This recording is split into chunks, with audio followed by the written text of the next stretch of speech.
जय श्री राम मेरे प्यारे मित्र। उम्मीद करता हूँ कि आप लोग यह वीडियो देखकर जल्द से जल्द अच्छे हो जाएंगे। मैं बहुत अच्छा हूँ। तो ये मेरा पिताजी हैं। तो आज की इस हम लोग वीडियो में बात करेंगे एंजाइटी पर। तो एंजाइटी हमें कैसे हो गया था और एंजाइटी से लगभग हम 2 साल तक ले जूझे हैं। उसके बाद है ना इससे निकले हैं। और एंजाइटी में क्या क्या सिम्टम यानी लक्षण होते हैं, तो हम 2 चीज़ों पर बात करेंगे हम लोग। एक कि एंजाइटी हमें कैसे हो गया था, है ना, यानी एंजाइटी से हम कैसे ग्रसित हो गए, और दूसरा कि एंजाइटी से हम बाहर कैसे निकले। तो पहले हम इसमें बात करेंगे कि एंजाइटी हमें कैसे हो गया था। जबकि पहले हम बहुत अच्छा हर चीज़ करते थे, कोई टेंशन नहीं होता था, कोई चीज़ कर सकते थे। तो और यह वीडियो बनाने का मेरा एक ही उद्देश्य है, मकसद है मेरे प्यारे भाई बहनें, कि अगर यह वीडियो देखकर आप में से कोई को हेल्प मिलता है और आपके अंदर यह ताकत आता है या समझ आता है और इससे आप निकल जाते हैं, तो मेरा यह वीडियो बनाने का उद्देश्य समझिए कि पूरा हो रहा है। तो मेरे प्यारे फ्रेंड्स, देखिए,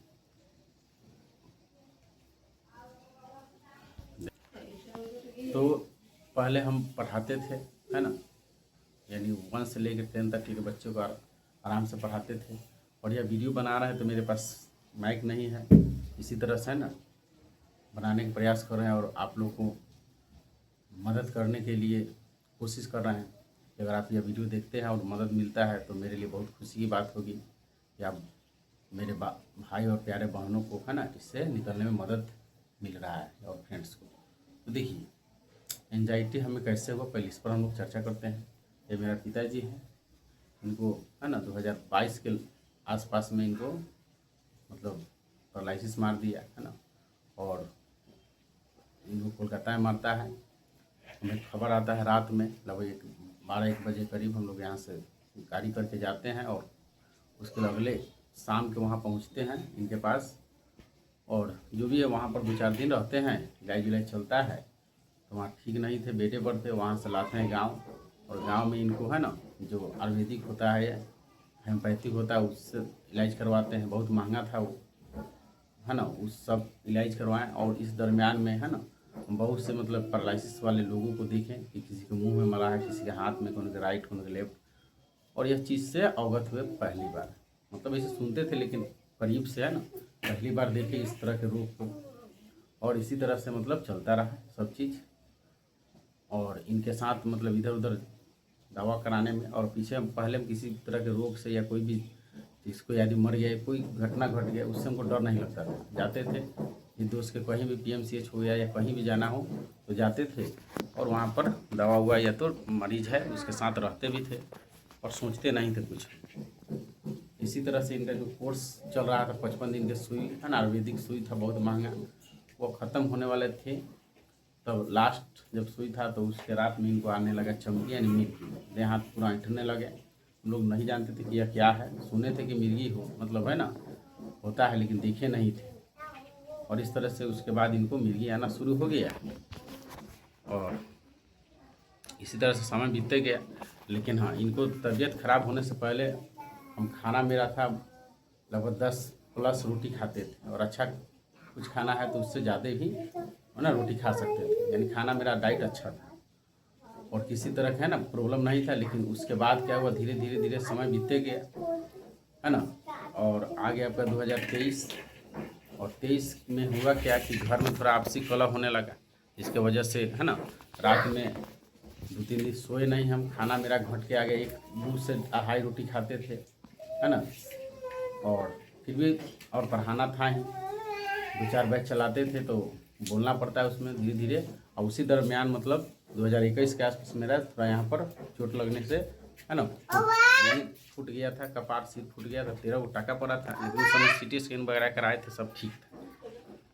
तो जब 2023 यानी यही रक्षाबंधन आने वाला था, उसके है ना 2-3 दिन पहले क्या हुआ कि घर में सब आपस में लड़ रहे थे, तो उसको शांत कराने के लिए, समझाने के लिए हम गए और खाना वाना नहीं खाए थे लगभग 2-3 बजे तक के आसपास तक। और रात में सोए नहीं थे 2-3 दिन से, मतलब ठीक से। तो हमको देहात सिहर रहा था, नींद आ रहा था, तो सोने गए तो नींद नहीं आ रहा था, देहात सिहरने लगा। तो हमको लगा भूख लगा हुआ है, इसलिए खाने के लिए गए। तो याद है कि उस दिन कढ़ी भात खाने के लिए है ना, कढ़ी में थोड़ा नमक ज़्यादा था, और खाने के लिए प्रयास किए तो धीरे धीरे धीरे धीरे है ना, और टेंशन बहुत लिए थे। जैसे खाना खाना शुरू किए तो बीपी मेरा बढ़ने लगा। चलो सुना बोलो, बीपी मेरा बढ़ने लगा। तो हमको लगा कि भाई मेरा बीपी बढ़ने लगा, क्योंकि हम अवगत थे इस तरह के चीज़ से पहले से, क्योंकि बहुत से लोगों को हम देखे थे। तो बाबू वाला जो है ना, पापा वाला जो था बीपी वाला, माँ से अपना मांगे माई से कि दो हमको बीपी बढ़ रहा है ना, और मन कैसा दूनी कर रहा है, चक्कर ऐसा आ रहा है, शरीर पर से कंट्रोल हो रहे हैं। तो माई रोने लगी, और उसी दरम्यान हम कॉल किए गांव के जो डॉक्टर होते हैं, तो आए और चेक किया बीपी, तो वही 155 या 60 के बीच था, और इधर 80-82 पता नहीं है ना, इस तरह की बोला कि बीपी भाई बढ़ा हुआ है। तो उसी में से एक टैबलेट खाएं, गैस की सुई दिया और नहाएं, ठीक है। लेकिन हमको लगा इसे कि दिमाग में कुछ है ना झन सीना किया है, तो लगा कि जैसे कि नस उस मतलब ऐसा मन में विचार बना लिया उस समय। और क्या हुआ कि गांव के है ना जो होते हैं ओझा ओझा, तो उसको लाया वहाँ, इस सिर पर कुछ लगाया है ना 20 टाइप के। तो उस समय मेरा दिमाग थोड़ा सा रिलैक्स हो गया, ठीक हो गया, और फिर हम सोचने लगे कुछ ना कुछ तो हो गया है। तो 500 के जंतर दिया बेचारा है ना, जंतर दिया। तो उस समय हमको होश नहीं था, और जखनी भीस लगाया था जिस समय हमको होश था, चला गया। फिर शाम में गए वो डॉक्टर के पास जो गांव के था, उसके पास थे, बैठा एकदम बहुत ठीक था है ना। मन में अंदर से विश्वास था कि भाई कुछ होगा तो देख ले, क्योंकि डर तो माइंड में बना ही लिए थे हम। वो लोग समझाएं, फिर घर आए, उसी तरह से रात भर है ना टेंशन में थे कि कुछ ना कुछ तो हो गया है। मान लिए कि नस उस फट गया होगा। अब बिहान हो के भी शरीर में है ना कमजोरी सब फील हो रहा था, और तो फिर कहें उसको तो प्रोटीन के दवा, प्रोटीन दिया है ना, प्रोटीन दूध में मिलाकर पिए 11 बजे करीब। तो शरीर में है ना एनर्जी आ गया, लगा कि पहले ऐसा हो गए, और इस तरह से चल ठीक हो गए और चलने लगा। 2-4 दिन बाद फिर क्या हुआ कि साग बोने के लिए हम घर के पीछे अपना थोड़ा खेत उत तामे, और पानी 10-20 बाल्टी पटा दी। उससे हुआ कहते कंधा में दर्द होने लगा। अब दर्द होने लगा तो हमको फिर मन में आने लगा कि है ना कुछ प्रॉब्लम होगा, और पेट में गैस बनने लगा, और फिर से सर भारी होने लगा है ना। लगा कि जैसे कि मन बीपी भी बढ़ रहा है। तो फिर दूसरा डॉक्टर के बुलाएं, और वो भी बेचारा आके बीपी भी ना पा। तो उस समय ठीक है था, लेकिन उस जितना सुइया हुआ देना था मतलब दे दिया गैस उसके, और कहा कि भाई जितना हमको आता है दे दिए, अगर इससे नहीं होगा तो आपको हाजीपुर जाना पड़ेगा। तो हम गए, लाइटिंग वगैरह किए, फिर से ठीक हो गए। और इसके बाद धीरे धीरे क्या हुआ कि हमको नींद नहीं आने लगी, क्योंकि हमेशा दिमाग में था कि भाई कुछ ना कुछ हो गया है। तो नींद के प्रॉब्लम होने लगा, सब सो जाता था, हम जागर रहते थे रात भर, और सोचते थे कि पहले कैसा थे है ना, कि सब सो। पहले हमको नींद है ना बहुत सा नींद आसानी से आ जाता था। तो उसके बाद है ना गांव के डॉक्टर के लेके हाजीपुर इलाज कराया विजय कुमार में, वहाँ के नींद के गोली दिया है ना।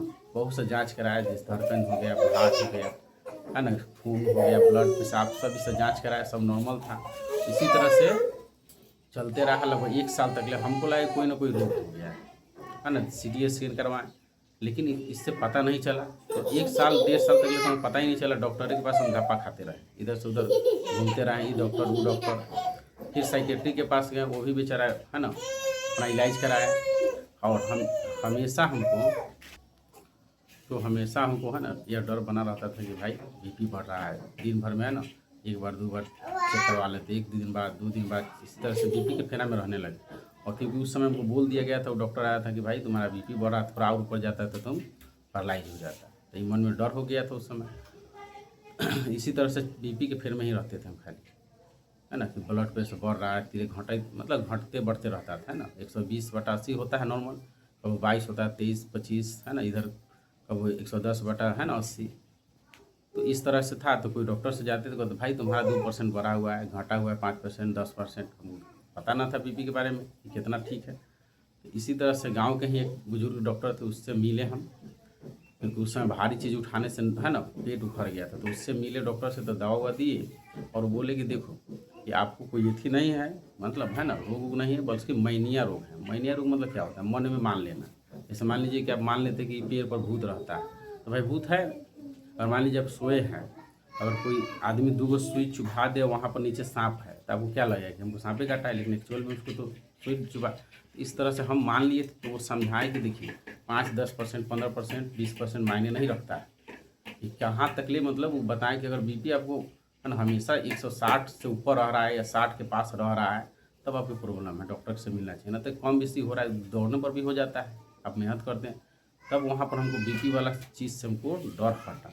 तो यह हुआ मेरा है ना ठीक होने का पहला सीढ़ी। ठीक है मित्र, अब हम आपको बताते हैं कि इसमें सिम्टम क्या होते हैं, और हम आगे इस पर बात करेंगे कैसे आप ठीक होइएगा। अब सिम्टम और बात करते हैं कि इसमें क्या क्या आपको लक्षण इसको दिखते हैं। तो अगर मित्र यह चीज़ है ना जो हम इसका सिम्टम बताने वाले हैं, मान लीजिए कि आप जांच करा ली है, और जांच के बाद अगर सब चीज़ ठीक है, तो ये आपका समझिए दिमागी सॉफ्टवेयर का प्रॉब्लम है, आप मन में मानते हैं यह है। तो देखिए इसमें क्या होता है, लिखे हुए हैं ना कि आपको लाइन बाई लाइन, और समय कम लगे बताने में। देखिए इसमें अगर एंजाइटी से आप ग्रसित है, तो आपको शरीर में कुछ न कुछ होने का डर भय हमेशा बना रहता है। सिर जो आपका हेड है, कपार है, दर्द या भारी या तो टन टिस जैसा मारते रहता है। कान का भी जाम हो सकता है ना, मुंह में नाक उख है ना, आँख है जो भी, यहाँ पर काला काला या दर्द कर सकता है। पेट में उसमें गैस बन सकता है, और जिससे आपको है ना गैस बनता है। छाती में कहीं दर्द हो सकता है, हार्ट उट में भी दर्द। लेकिन हाँ, इस सब गैस की वजह से होता है ना, मांसपेशी खिंचाव की वजह से, ना कि आपके पास कोई प्रॉब्लम है ना। कहीं आपको जाने का मन नहीं करेगा, आपको लगेगा कि कहीं जाएंगे तो हो गया तो कौन बचाएगा। हमेशा घर पर है ना कैद हो जाते हैं, समझिए कि नरक वाला ज़िंदगी में एक तरह के जेल में आप बंद हो जाते हैं। हमेशा आपको मृत्यु या कोई रोग होने का हमेशा भय रहता है, बना के आपको लगता है कि कहीं ना है ना कोई रोग हो गया या तो हम मर जाएंगे, है ना। इसमें आपको जब इस तरह का होगा, कमजोरी होगा, ताकत है ना, आपको एनर्जी की कमी लगेगा कि आपको देह में जान ही नहीं है, और रोज़ एक ही तरह का सिम्टम का है ना सामना करना पड़ सकता है। या तो आज मान लीजिए कि सर की वजह से आपको एंजाइटी हुआ था, कल गैस पेट की वजह से हुआ, अगला दिन कान को आँख, है ना। इस तरह से नया नया हर दिन आपको बहाना मिलते रहेगा, है ना, एंजाइटी के। और है ना इसमें आपको नींद नहीं आ सकता है, मतलब आपको क्या बोलते हैं उसको, नींद नहीं आने वाला प्रॉब्लम हो सकता है। इंसोम्निया रोग बोलते हैं उसको, है ना। इस जब होगा तो पसीना और हाथ पाँव जो है कंपन भी कर सकता है, हिल सकता है, चक्कर जैसा मन करेगा, है ना। और बीपी बढ़ भी सकता है, घट भी सकता है। तो इससे आप परेशान न हो, ये नॉर्मल होता है ना। जैसे आप दौड़ते हैं कैसे उस समय है ना बीपी चेक करिएगा तो बढ़ा रहेगा, ये सब नॉर्मल बीपी रहता है। एक्चुअल बीपी पर हम बात करेंगे नेक्स्ट वीडियो में कि एक्चुअल बीपी क्या होता है। इसमें आपको ऑन रियल सा फीलिंग होते रहता है, यानी लगेगा कि है ना यह वास्तविक नहीं, सच में नहीं है। आप प्रेजेंट में है, लेकिन प्रेजेंट का कोई भी फीलिंग नहीं आता है, आप प्रेजेंट से कट जाते हैं। आपको मन में मतलब भय बना रहता है कि कहीं आप पागल तो नहीं हो गए हैं, है ना। और हमेशा 1-2 घटना को कुछ भी होने पर होने का डर में जीते, यानी कहने का मतलब कि आप मेन 1-2 को उसमें होगा मेन, जिसकी वजह से आपको हमेशा एंजाइटी होते रहता है, यानी उसके बारे में दम उसको पकड़ के रखते हैं, तो उसके वजह से भी एंजाइटी हो सकता है। अपने ऊपर किसी जैसा मान लीजिए किसी को कुछ हो गया तो आपको भी लगता है कि उसी जैसा हमको भी हो जाएगा, ऐसा आप जनरलाइज कर सकते हैं इसमें, है ना। इसमें समस्या से आप नहीं लड़ते हैं, बल्कि केवल डरते हैं, है ना। यानी इसमें डर ज़्यादा रहता है और समस्या से आप लड़ नहीं पाते हैं। इसमें एक ही तरह के विचार आ सकता है ना, और दिमाग में आके लगे कि जैसे चिपक गया है, रुक गया, ऐसा फीलिंग होगा। और ये सोचना कि ये विचार आए नहीं, मतलब इसमें आप विचार सोचते हैं कि नहीं आए तब और आएगा, है ना। जितने आप कोशिश करते हैं कि नहीं आए उतना नहीं आएगा। तो इसे समझने की जरूरी, इससे टेंशन ना ले, है ना। विचार है भाई आपका दिमाग क्या है, आपका सरकारी रोड है, इस पर कोई भी आदमी है ना गाड़ी चल सकता है। या तो आपका समझिए कि खेत है पड़ती, इस पर फसल उगाते हैं, तो कोई तरह का है ना पेड़ उग सकता है, जो जरूरी वो भी और फालतू के वो भी। तो विचार आपके एक दिन में लगभग 70,000 आते हैं, है ना, जिसमें से कुछ ही % सही होते हैं। तो विचार से आप टेंशन ना ले। देखिए शरीर में कहीं कहीं है ना नस वाइब्रेट करता है, जैसे मान चलो दिमाग में सुगुर होगा, या तो हाथ में या तो कहीं भी इसमें फरफरा सकता है।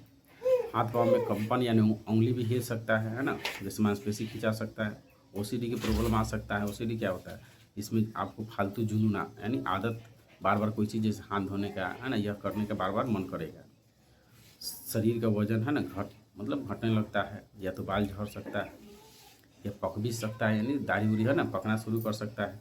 कोई बात कहने पर बार बार सोचना, मतलब कोई बात आप बोलते हैं तो आप उसी बात को बार बार सोचते हैं, तो कोई कह दिया तो उसी बात को सोच के आपको है ना एंजाइटी हो सकता है। शोरगुल हल्ला, किसी के है ना मरने या तो रोग की खबर सुनकर आपको डर लगता है, कहीं जाने से डर लगता है। और हर दिन एंजाइटी के कारण अलग अलग हो सकते हैं, है ना, जैसे सिर के वजह से भी हो सकते हैं, बहुत सब मतलब कारण है। तो भाई यह सब हम बोल रहे हैं क्योंकि हम पर यह बीता हुआ है ना, और इससे हम निकले हैं, उस पर बात करेंगे। और रह गया सवाल कि हम पढ़ाते थे 10th तक के बच्चों को, तो कोई बड़ा हम टीचर भी नहीं है ना कोई डॉक्टर है, जो हम पर बीता हुआ है उसके आधार पर हम आपको यह सब बताए हैं। तो अगर आपके पास जांचें आपको सही है और फिर भी आपको है ना, यानी कहने मतलब शरीर आपका हार्डवेयर हुआ और मन सॉफ्टवेयर, और हार्डवेयर में कोई प्रॉब्लम नहीं है और मन में इस तरह के है ना जांच के बाद आपको पता चलता है कि कोई रोग नहीं है, तो समझिए कि आपको एंजाइटी है। तो एंजाइटी से आसानी से आप बाहर निकल सकते हैं ना। तो आज के लिए हम यह वीडियो इतना ही रहेगा क्योंकि बहुत बड़ा होते जा रहा है। तो आपको यही ध्यान रखना है मित्र कि अगर जो सिम्टम की बात की है अगर उस तरह से है तो आपको टेंशन नहीं लेना है, यह बहुत आसानी से ठीक हो जाता है। और तो इतना ही है ना, और नेक्स्ट वीडियो में हम आप इस पर बात करेंगे। तो अपना ध्यान रखें। जय हिंद जय भारत।